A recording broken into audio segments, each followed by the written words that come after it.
Hi there, I'm Rebecca and a really warm welcome back to my channel, PumpkinBecki. In this week's video, I'm going to do something a little bit dangerous. Let's get started.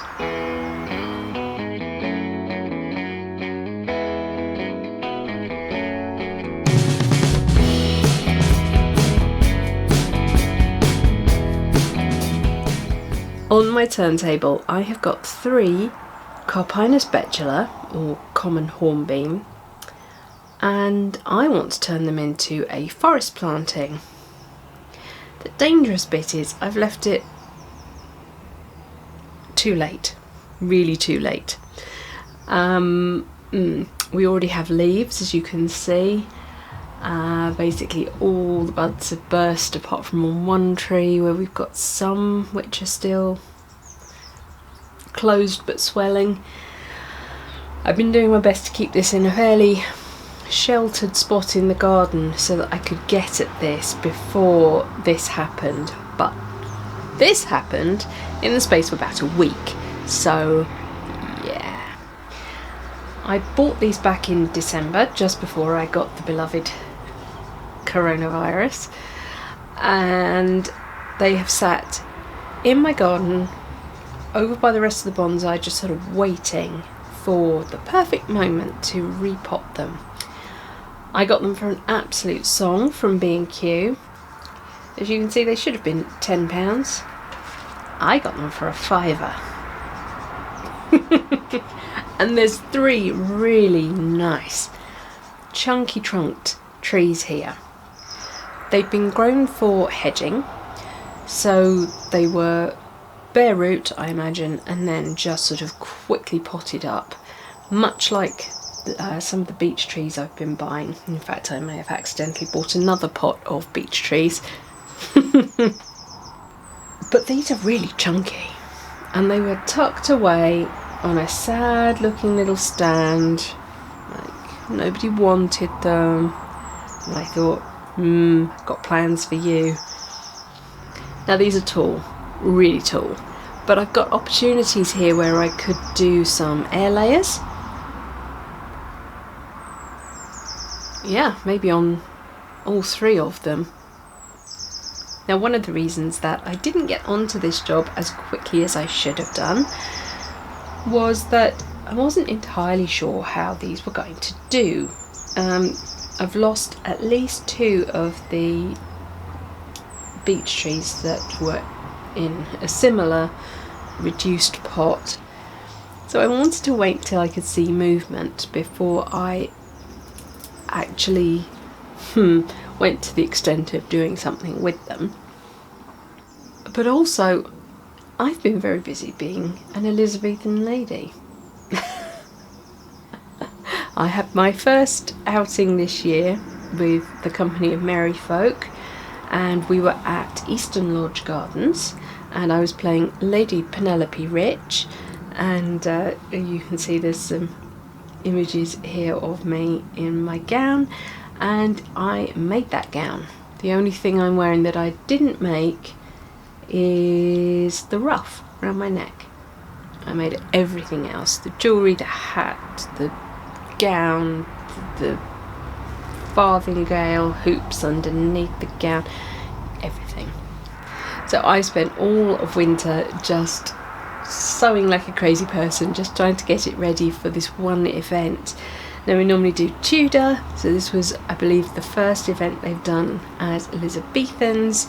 I don't think anybody really quite knew what to expect, and I didn't imagine that I would actually be able to make a fair gown that I could wear in a more gentry style. I've done sort of a merchant class outfit, so this time I just went all out. Satins, beading, braiding, yeah, the whole thing. But it was a lot of work, and I have not done an awful lot in the garden since my last bonsai video, to be absolutely honest with you. Plus the weather's been really up and down. We've had real proper April showers this month, whereas normally it's like May, will be April showers weather, but no, this has been April showers. On 1 minute it's lovely and sunny, and the next it is hail and rain and thunder and yeah, all the things.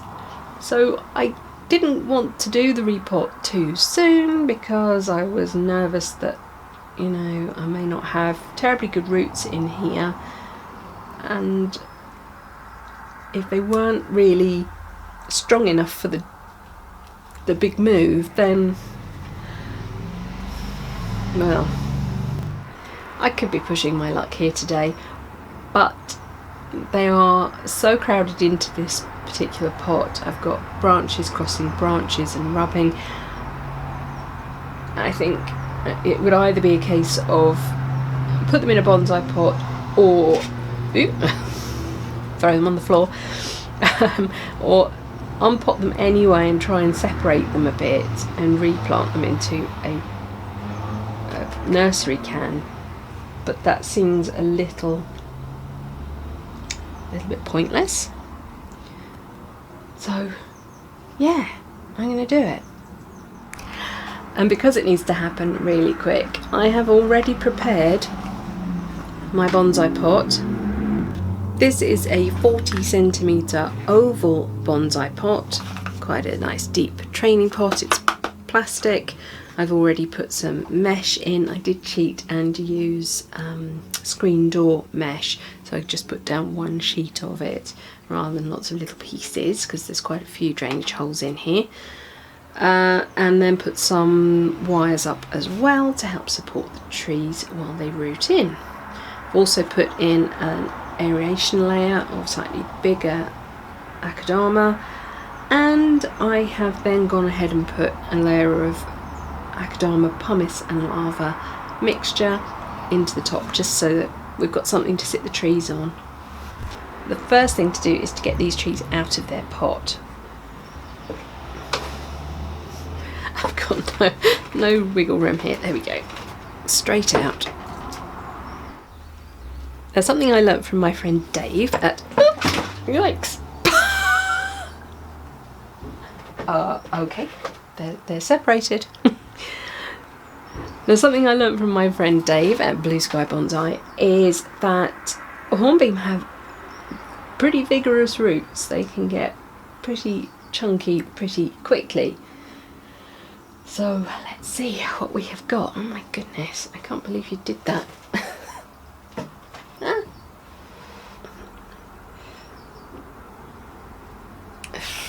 Okay.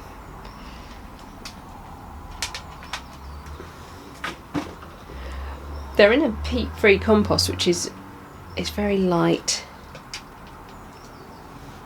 so it's actually sort of falling away from the roots, but I still want to be careful. Hopefully you can see I have got really lovely live roots happening.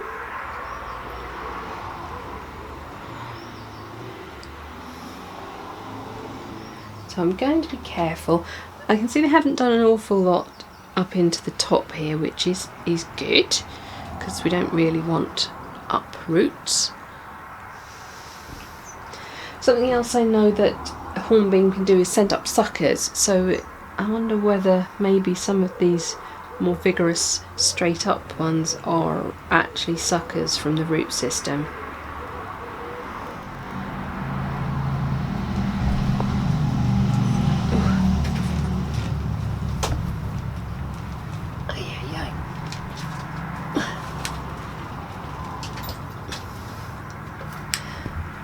There's one.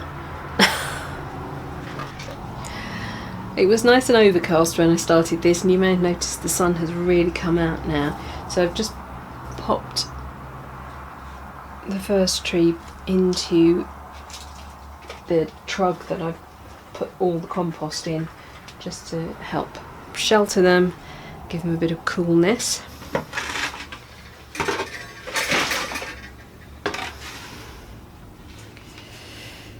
Okay. Well,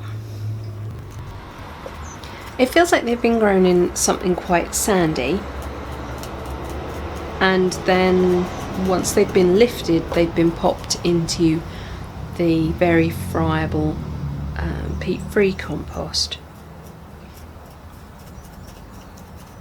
Because certainly what's around the roots is holding a lot more moisture and feels very gritty, like a sandy loam compost. So this is quite possibly the natural field soil that it was growing in.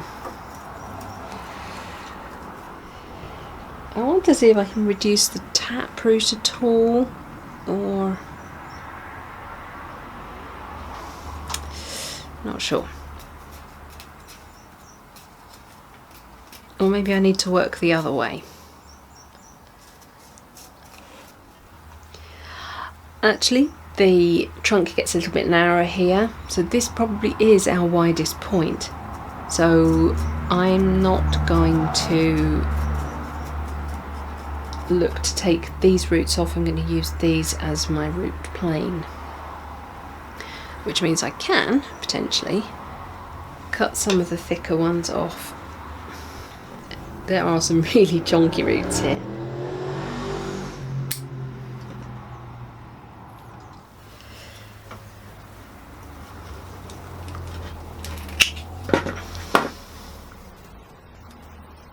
There you go. I've reduced the lower plane a little bit, and we can do this in stages, so we don't have to do it all right now. But it is worth reducing or removing any seriously chunky roots. They've all got lots of growth happening on them.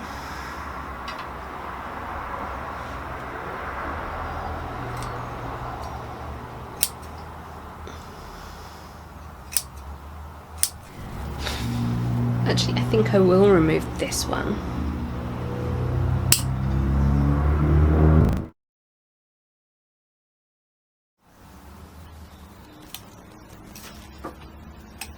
Okay, gonna leave it there.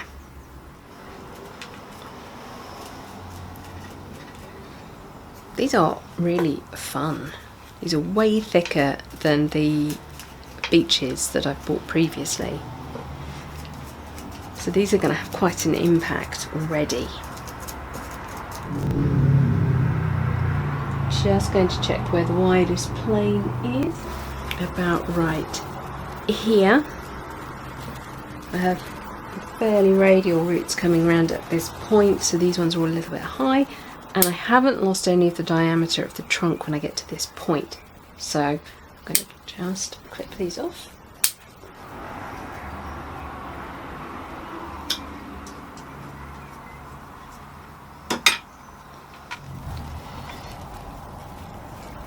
And I would rather like to come in again and remove some of the depth from under the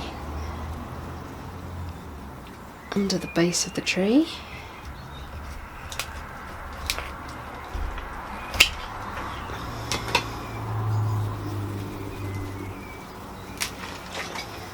Nice.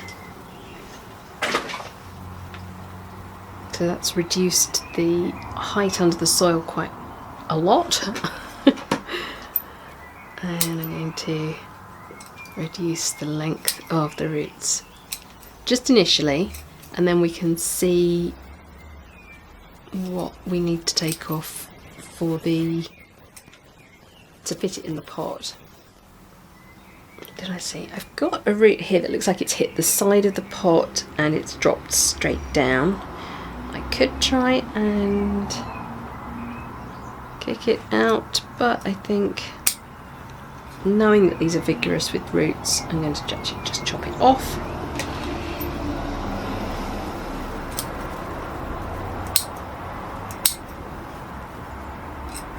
Ooh, it's way hotter in here than I would like it to be. And I always wonder why I wear black on a hot day.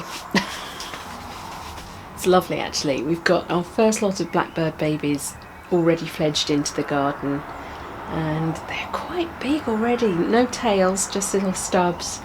But yeah, Mum and Dad are frantically feeding them. If you've been watching the channel, you'll know that we have honeybees, but we also try and make space for bumblebees and solitary bees in the garden. And I am a red mason bee guardian, and the red mason bee guardian scheme is fantastic. If you can do it, do it. You get some tubes. You can buy a starter set which has a nest box and cocoons, and the list probably closed for this year, so try and remember for next year. They're on Instagram. When you return filled tubes in the autumn for them to clean and store over winter, they count how many you got, you personally, not just the whole Guardian scheme. They give you that number as well, and they tell you, were they all viable, was there any pest damage, so that you can think about maybe where you've got your nest box sited, move it round, or you're not cleaning things properly and bugs are overwintering inside, all of that business. We sent back 42 tubes and we got 350-ish cocoons that we sent back that were all good, and we were in the top 25% of bee guardians last year. And then they send you back more tubes and cocoons, and we've literally just received them this week, like 3 days ago. And my husband said, I'm gonna just think about putting these outside. And it's really already seems early. And he opened the tube and we'd already got cocoons that had hatched, bees ready to go and do their business and make babies, and they are bombing around like happy little bees all over the garden. The bee that wasn't very happy was the bee that decided to sting me in the back of the neck yesterday when I was trying to do my sempervivum planters, because my blackbirds decided to pull them to pieces. And he was just crawling, or she was just crawling around happily on the ground, and right, I'm aware of where you are, that's fine. And it was a bit chillier yesterday. I sort of pulled my cardigan up round my shoulders, and darn thing had got itself into the collar of my cardigan and it stung me right in the back of the neck, so I wasn't happy about that. That hurt. I was like, come on, I'm trying to help you here. Don't sting me.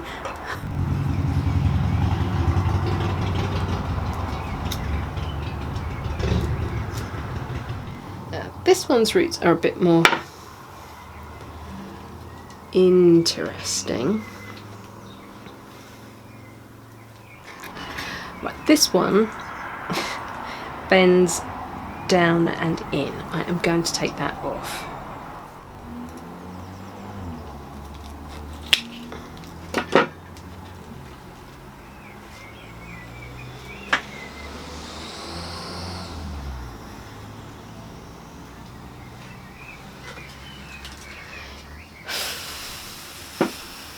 Oof. This root is super thick. These are really super thick, actually. This one's going to be a hard one to do. Okay, I'm going to find a place where it branches, and this tree hasn't got quite such a nice plane. Now, the roots are very chunky in here. They sort of plait together over here.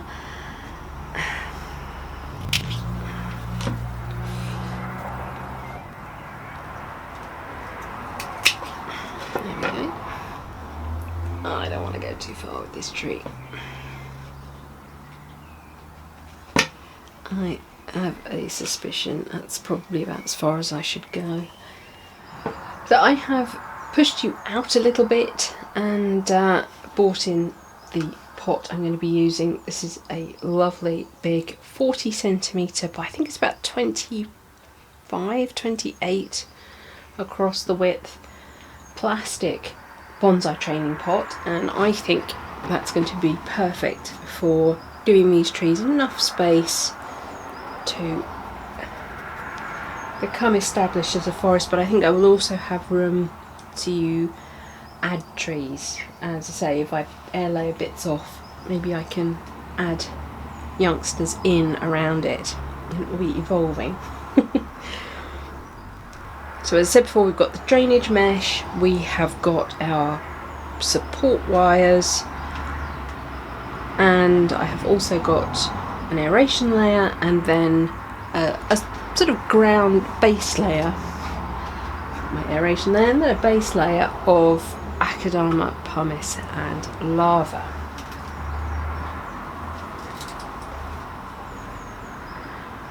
I've decided that this is going to be my main tree.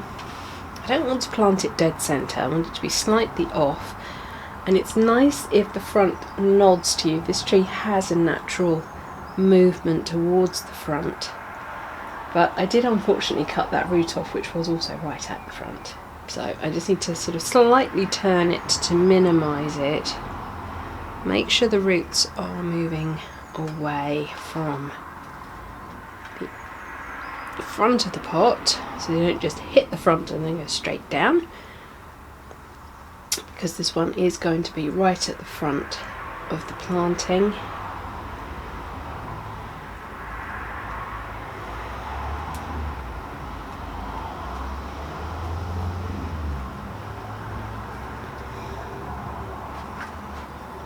And then I'm going to bring my wires round. I want to try and avoid the top roots, which are going to make the nabari, because I don't want to sort of scuff that up.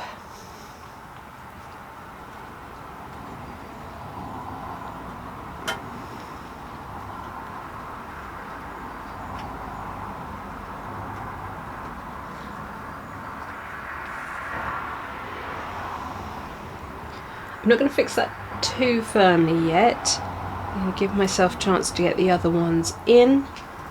Make sure my roots are spreading nicely. I'm definitely going to take this root back just a little bit because it's just coming straight out and hitting the front.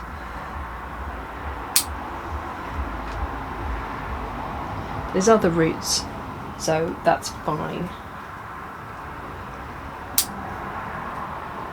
I have to move quite quickly now because they're getting quite parched. I've got a little bit of rainwater in a tiny watering can attachment on my water bottle, and I'm actually just gonna give those a little bit of a drink. It's so hot in here.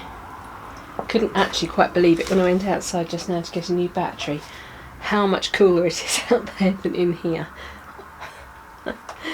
Okay, first tree in. Second tree is my one, I think, with the really chunky roots. I don't like these roots. These are not pretty like these roots. I'm wondering if it would make sense to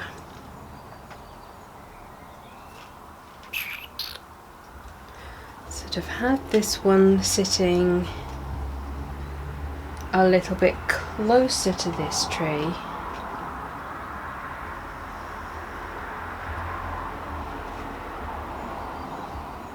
And almost a little bit behind it, so that that weird rooting is not quite so obvious, and then maybe, hopefully, some of these slightly finer ones will take the place of these big chunky ones. That would be nice.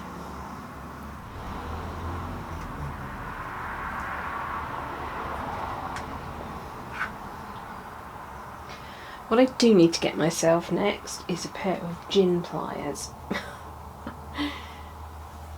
Just to help me twist the support wires on.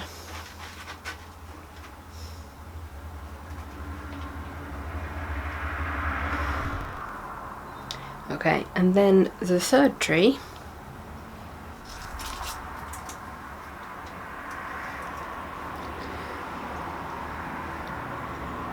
a slightly more slender trunk.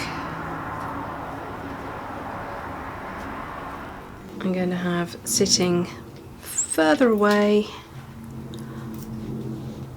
and slightly back. Ooh, that root is damaged. I'm going to cut you out altogether.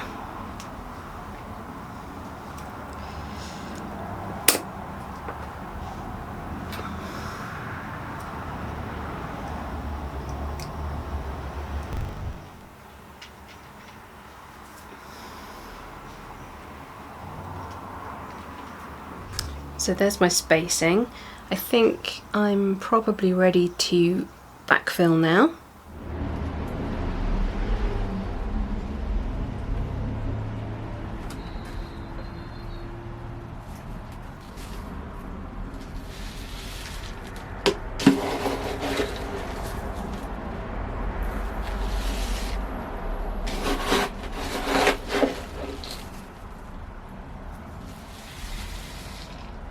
Now obviously a pot of this size is going to need a lot more of our soil components than a small pot would. So bear that in mind before you unearth your trees to put them into a big pot like this. Make sure you have enough of your soil components on hand. I had them pre-mixed so that I didn't have to leave the trees sitting around for too long.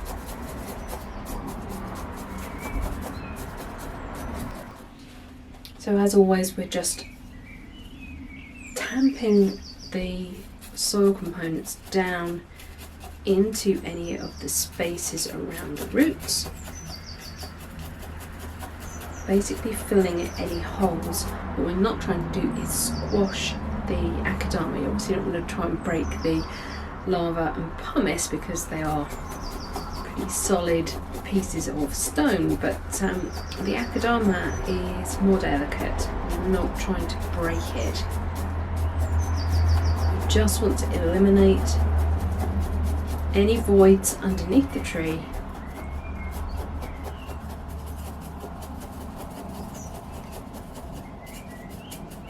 so that there's no massive air pockets.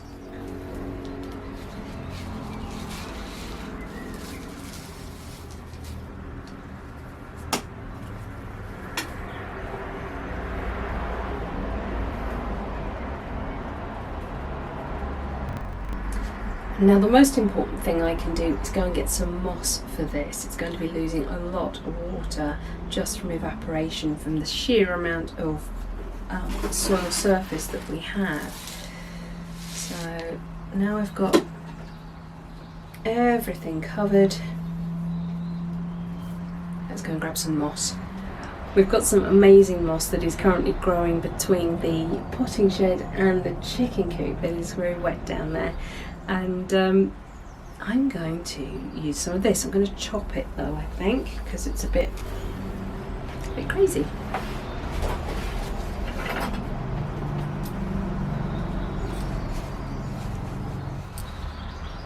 And this will get growing again really quickly.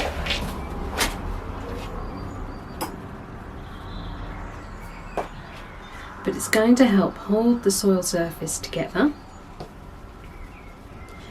stop it all running away from the trunks of the trees, and help stop that evaporation.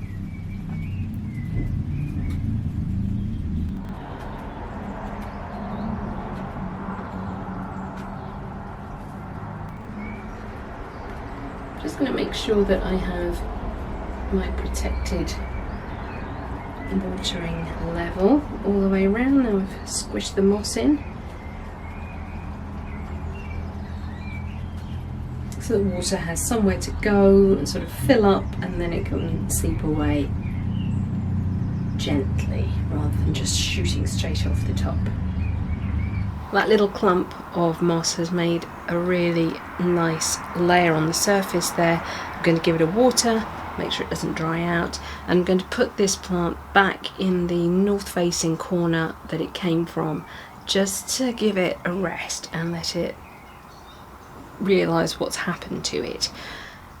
Yes, these trees are really tall, and yes, they will make really excellent subjects for air layering, and that will give us more plants to put into here and create a real foresty look. But I am pushing my luck with these trees, doing this operation as far along as I have. Really, we should have done this 2 weeks ago at the latest. So I don't want to roll the dice again by trying to take air layers today. I'm actually going to let this rest for a year, and I'm going to have another go by doing the air layers next spring. So watch this space.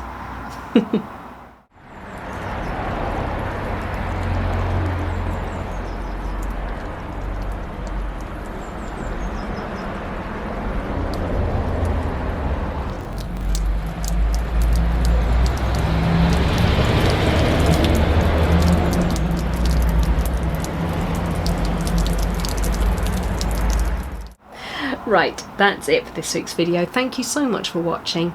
Please remember to like, share and subscribe to me here on YouTube. And until next time, bye!